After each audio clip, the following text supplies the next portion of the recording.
C'est là, hein? C'est exact. Parfait. Alors, mesdames et messieurs les représentants et représentantes de la ministre de l'Enseignement et du président du CDH, mesdames et messieurs les responsables du mouvement ouvrier chrétien, de la CSC, de la Fondation pour l'enseignement, monsieur le parlementaire, cher Michel Delamotte, chers collègues, chers amis. Notre université d'été s'est tenue cette année dans un contexte un peu particulier.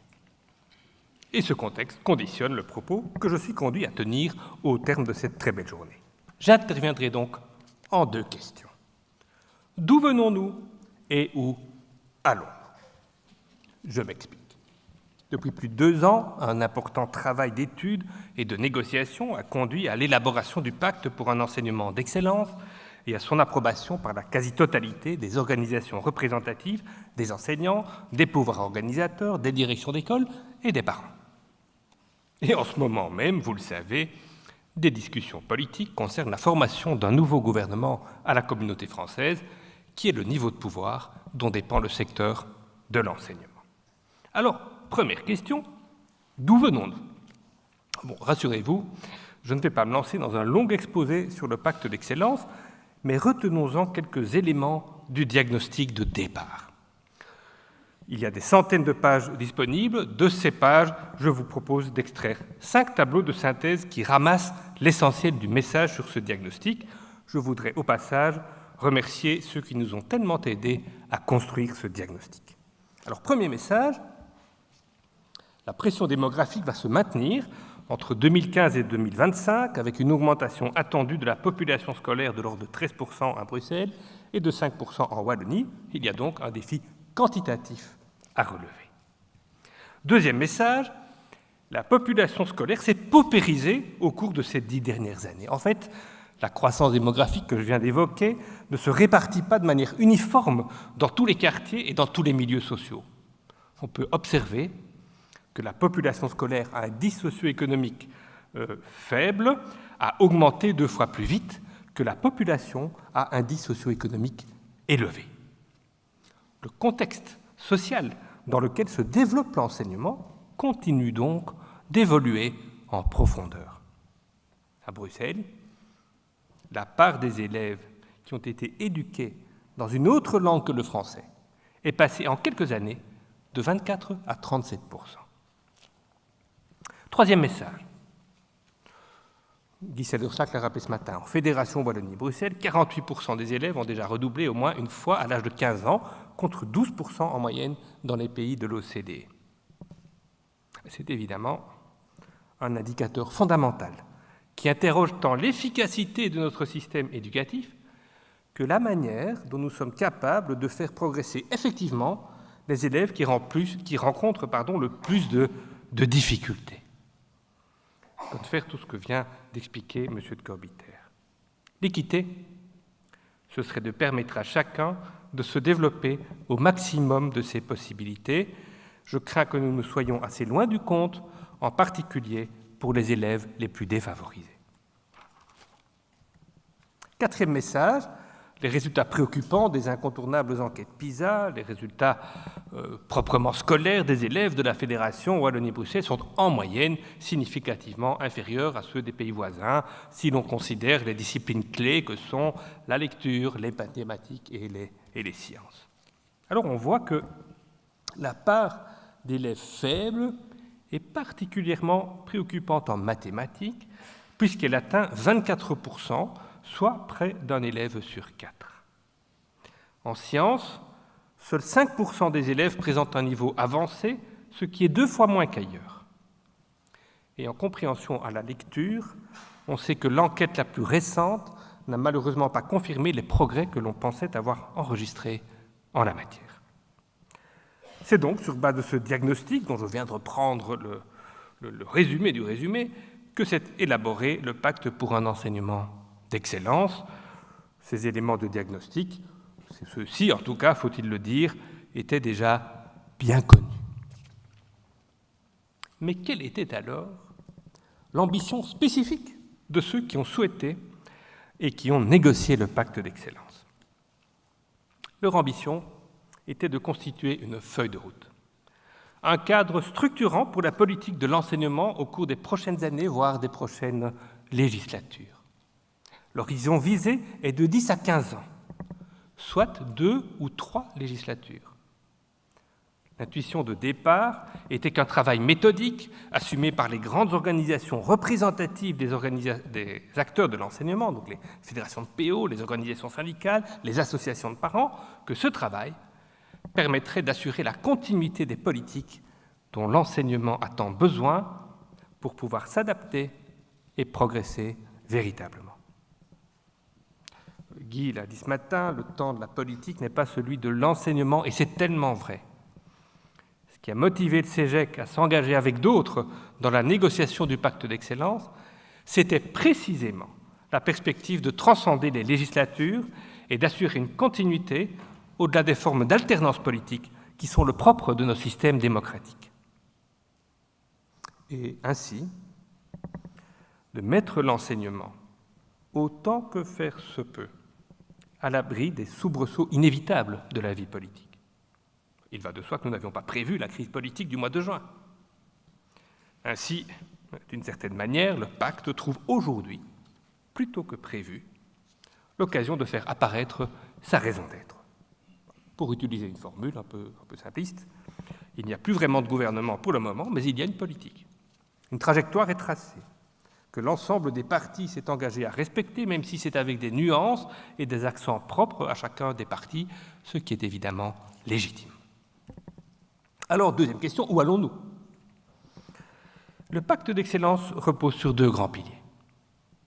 D'une part, la réforme de la gouvernance du système éducatif dont on vous a amplement parlé aujourd'hui avec la dynamique des plans de pilotage et de leur évaluation.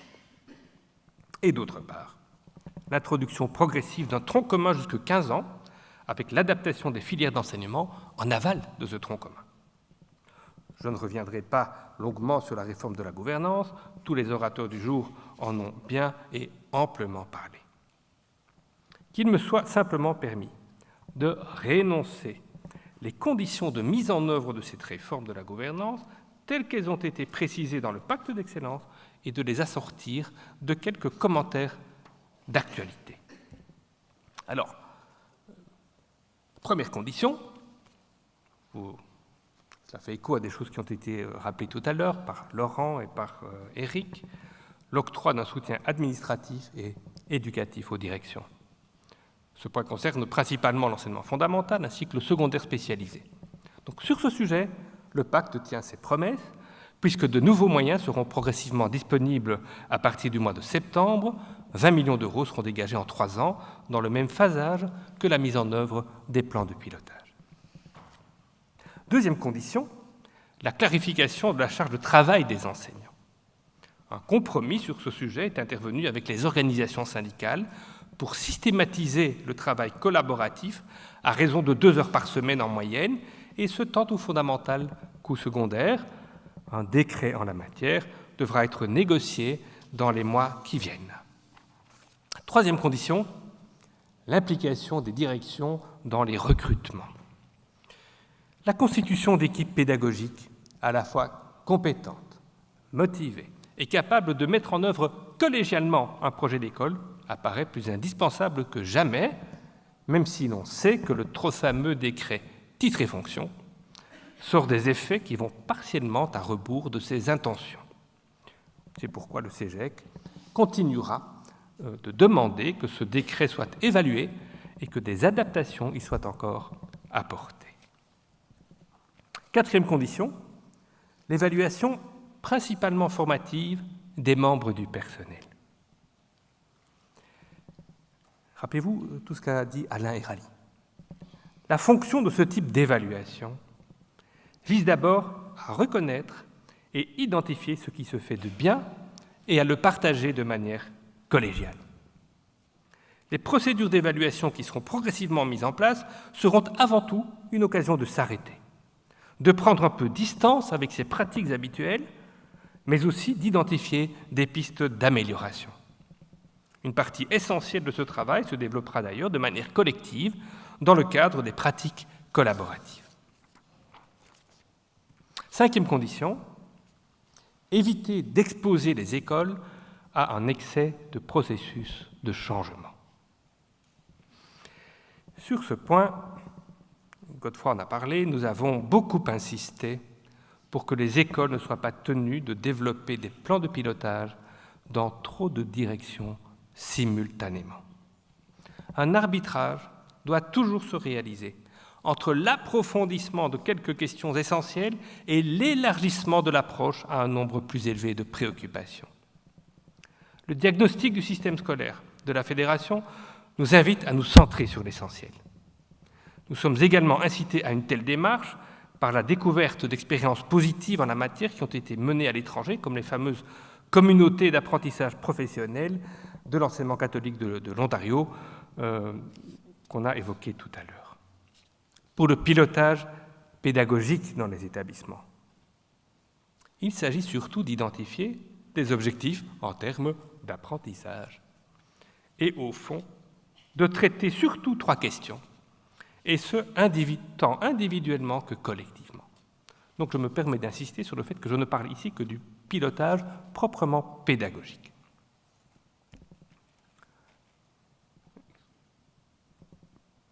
Alors, première question. Si nous croyons fondamentalement que tous les enfants sont en mesure d'apprendre, que souhaitons-nous qu'ils apprennent ? C'est le rôle des référentiels de compétences, mais aussi des projets pédagogiques et des projets d'établissement.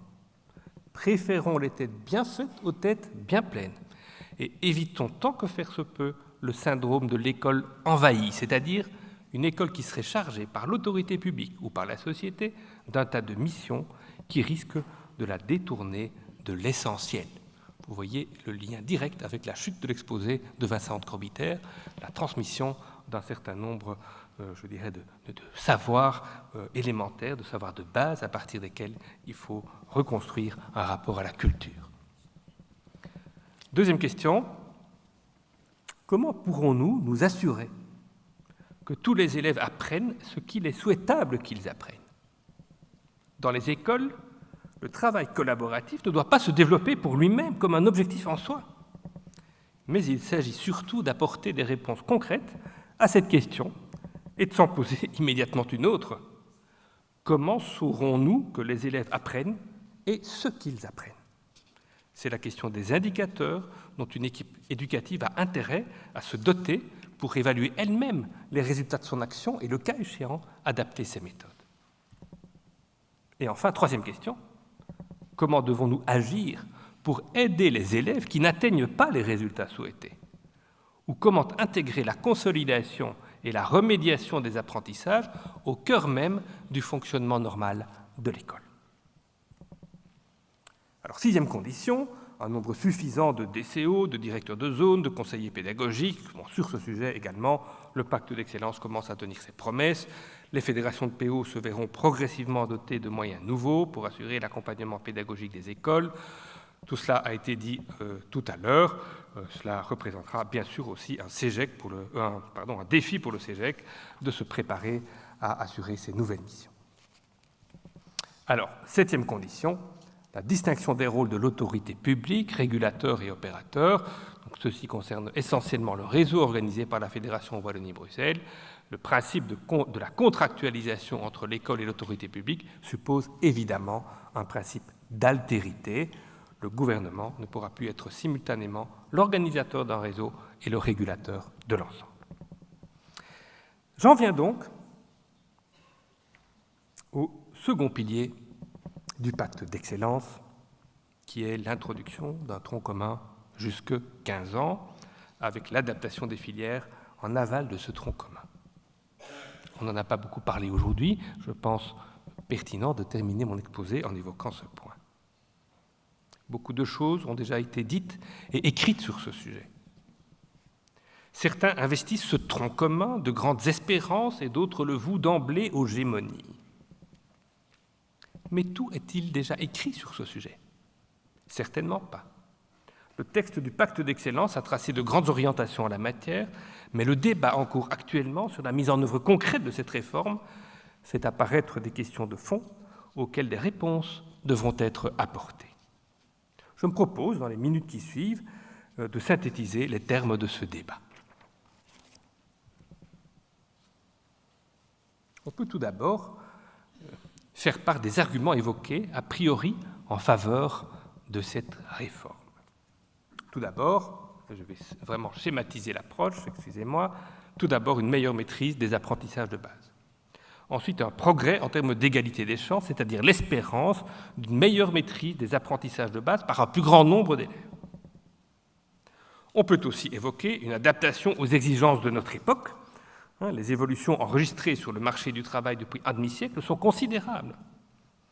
La quasi-totalité des métiers exige désormais une maîtrise suffisante des apprentissages de base et les besoins de requalification au cours d'une carrière professionnelle sont beaucoup plus grands qu'auparavant. Apprendre à apprendre tout au long de la vie suppose notamment une maîtrise suffisante du rapport à l'écrit et des compétences de base plus larges. Enfin, une éducation précoce et renforcée au choix et à la dimension polytechnique des apprentissages. Cet argument important présente toutefois aussi certaines limites qui sont liées au processus de maturation des élèves, la notion de choix avant 15 ans étant évidemment un peu relative. Par ailleurs, donner un contenu concret et convaincant à la notion d'apprentissage polytechnique reste un défi à relever. À côté de ces avantages, a priori, il existe aussi quelques inconvénients, a priori, à l'allongement du tronc commun. Tout d'abord, un risque de perte de motivation dans le chef de certains élèves. En effet, certains élèves de 13-14 ans trouvent plus de motivation dans les apprentissages concrets que dans les apprentissages fondamentaux considérés volontiers comme trop abstraits. Ensuite, une formation qualifiante moins approfondie. Les employeurs, encore eux, se plaignent volontiers de l'insuffisante maîtrise technique à l'issue de l'enseignement qualifiant. La réduction d'une année de la formation proprement qualifiante ne permettra évidemment pas de remédier à ce constat. Mais on sait, et c'est la pointe de ce que j'essaie de vous dire, on sait que les employeurs sont eux-mêmes partagés sur ces questions. Et c'est peut-être aussi la source d'une évolution de ce débat. Les uns attendent des élèves déjà prêts pour le marché de l'emploi, mais d'autres, et il en est qui s'expriment clairement, d'autres privilégient la bonne maîtrise des compétences de base et des aptitudes à apprendre et à s'insérer dans la vie en société. Enfin, la mutation vers le tronc commun serait ingérable si la réforme devait se concevoir d'une année à l'autre, toutes choses restant égales par ailleurs. Aujourd'hui, un jeune sur deux est en retard en troisième secondaire. Comment améliorer effectivement la réussite scolaire en amont pour rendre le premier degré du secondaire gérable sans recours à une filière d'enseignement différenciée ou à un transfert précoce vers l'enseignement professionnel? C'est une vraie question. D'une certaine manière, pour relever le défi du tronc commun au début du secondaire, nous serons tenus d'améliorer l'effectivité des apprentissages au cours des années qui précèdent. Alors, deuxième élément du débat actuel, la programmation des approches disciplinaires et multidisciplinaires. Existe-t-il une formule pédagogique permettant de poursuivre simultanément deux objectifs dès le début de la scolarité? D'une part, assurer une bonne maîtrise des ancrages disciplinaires de base comme le français, les mathématiques, les sciences, et d'autre part, généraliser simultanément le principe et l'obligation d'approches multidisciplinaires comme le développement de la créativité, de l'engagement, de l'esprit d'entreprendre, comme apprendre à apprendre ou comme apprendre à poser des choix. Il n'est pas sûr que tous ces objectifs doivent être poursuivis simultanément dès le début de la scolarité. Cette question recouvre mutatis mutandis le débat pédagogique entre les approches dites constructivistes et celles inspirées de l'enseignement explicite. Un choix devra être opéré. Une option équilibrée consisterait à privilégier dans un premier temps un apprentissage explicite des compétences disciplinaires pour s'ouvrir ensuite progressivement à des approches pluridisciplinaires à partir des premiers ancrages disciplinaires. Alors, faire varier les méthodes ou faire varier les groupes. Le débat que je viens d'évoquer entre approche disciplinaire ou multidisciplinaire trouve un prolongement dans le domaine des méthodes. Le pacte d'excellence recommande de développer des modalités organisationnelles souples de remédiation, de consolidation et de dépassement. Ces modalités RCD pouvant s'entendre au sein du groupe classe ou en dehors du groupe classe par la constitution de groupes de besoins.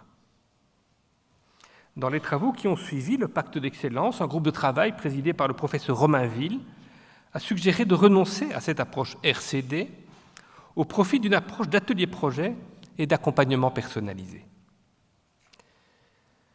La grande différence entre les deux approches est que la première prend en compte la nécessité de pouvoir constituer des groupes de besoins, en particulier pour assurer la bonne maîtrise des ancrages disciplinaires et tenir compte du niveau de maîtrise acquis par les élèves, alors que la seconde, celle du groupe de travail, privilégie l'idée de faire varier les méthodes d'apprentissage dans des approches volontiers multidisciplinaires et de préférence au sein du même groupe classe. Notre point de vue est que dans l'organisation concrète des établissements, de multiples dispositifs organisationnels devraient pouvoir coexister, privilégiant tantôt la première approche et tantôt la seconde, excellent sujet de réflexion au sein des équipes pédagogiques dans le cadre des plans de pilotage. Quelle remédiation ? Les questions qui précèdent trouvent naturellement leur prolongement dans la manière de concevoir les politiques de remédiation. Plutôt au sein du groupe classe ou plutôt dans des groupes et formules ad hoc en dehors de la classe. Ici encore, un équilibre devra être déterminé et nous sommes convaincus que c'est à l'échelle des établissements que l'équilibre optimum pourra être déterminé. Alors, l'hétérogénéité, problème ou solution. En Fédération Wallonie-Bruxelles, existe un large consensus pour considérer que l'homogénéité sociale et scolaire des groupes, des filières ou des établissements n'est pas de nature à atteindre un optimum pédagogique ou social. Nous partageons ce point de vue.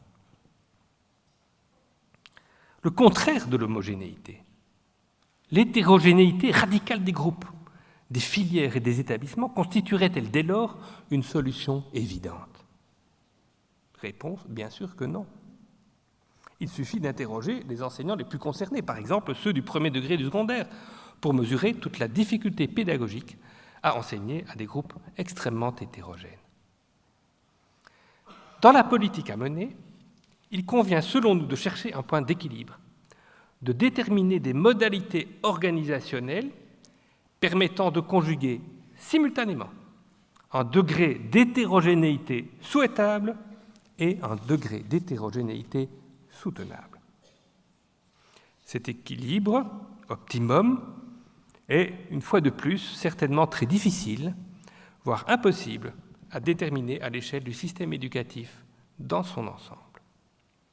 La voie à suivre serait sans doute de considérer l'hétérogénéité des groupes simultanément comme un atout, par exemple en développant des formules de tutorat entre pairs, et comme un problème à traiter, par exemple en reconnaissant la nécessité de pouvoir constituer des groupes distincts pour traiter certaines questions ou rencontrer certains besoins.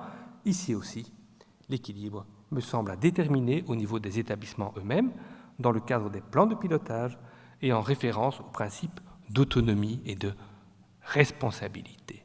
Il faut, d'une certaine manière, mettre en conformité notre chapitre 1 et notre chapitre 2 du pacte d'excellence, le chapitre sur la gouvernance et le chapitre sur le tronc commun. Finalement, et j'en resterai là, ces questions convergent vers des choix assez fondamentaux. Quel est le principe de justice pertinent pour notre époque ? L'égalité des résultats, qui vise à conduire chaque élève au même niveau de maîtrise des compétences, ou le principe d'équité, qui vise à permettre à chaque élève de se développer au maximum de ses possibilités. Le choix du pacte d'excellence, auquel nous adhérons, combine ces deux principes. Il s'agit simultanément de tendre vers une maîtrise suffisante des apprentissages de base par le plus grand nombre et de permettre aussi à chaque élève de se développer au maximum de ses possibilités par des formules organisationnelles souples permettant la remédiation, la consolidation et le dépassement. Enfin, tous ces choix, vous l'avez bien sûr compris, renvoient in fine au modèle de gouvernance du système éducatif. Nous en avons amplement parlé aujourd'hui et je peux donc remercier sans plus attendre, de manière très vive et très sincère, chacune et chacun d'entre vous pour son attention au cours de cette journée. Je remercie chaleureusement l'ensemble des intervenants et l'équipe de préparation sous la conduite de Guy Sellerslack. Et à chacune et à chacun, je souhaite déjà une excellente rentrée scolaire. Et je cède la parole à Guy, qui va donner quelques informations pratiques, je pense.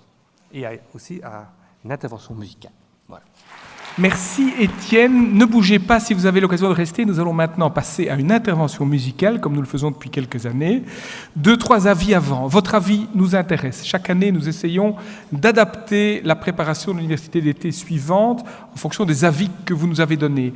Dès 16h30, c'est-à-dire dans 16 minutes, vous recevrez sur votre compte mail un formulaire d'évaluation de la journée. Nous vous invitons à le remplir, à le renvoyer. Ça nous aidera vraiment. Première chose. Deuxième chose, je voudrais remercier aussi chaleureusement l'équipe du service d'études qui a préparé cette journée. Je vous donne déjà rendez-vous l'année prochaine, même jour presque, le 24 août, même lieu, ici pour la prochaine université d'été.